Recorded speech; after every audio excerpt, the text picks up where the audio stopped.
Hi, my name is Kaylin and this is my story. Verbal abuse and negativity have always been very prominent in my upbringing and life. Since I was a young child, even though I was raised in church and around good people, I had a lot of negative and hurtful things said to me on a constant basis. You see, I have a pretty big family. I'm one of 8 kids and also a twin, so I feel like I was always competing with my siblings for love and attention. That wouldn't have been a problem if I was also the most overweight one in the family, and what I thought was the uglier twin. Don't get me wrong, I had a normal childhood and life was good.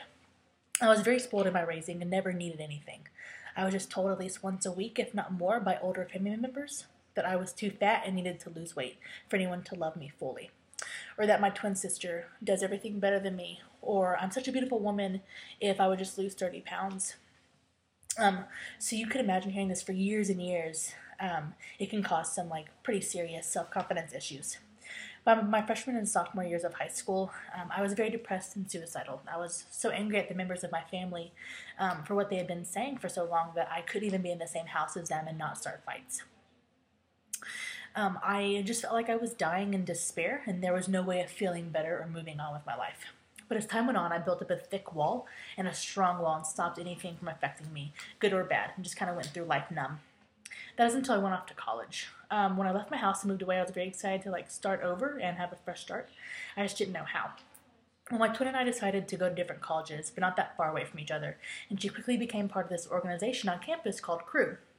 My college didn't have Crew, though, so I only heard about it whenever she talked about it. The main thing I kept hearing was how much she loved it and how she was growing in her personal relationship with Jesus. Now, like I said at the beginning, I've always been raised Christian and went to church my whole life. I just didn't have that personal relationship with him that she was having, and to be honest, it made me pretty jealous. So through her encouragement, I went to my first Crew event, which was our winter conference in Dallas. I was immediately overwhelmed by how loving and encouraging everyone there was, and it made me get so excited to get to know Jesus more and deeply.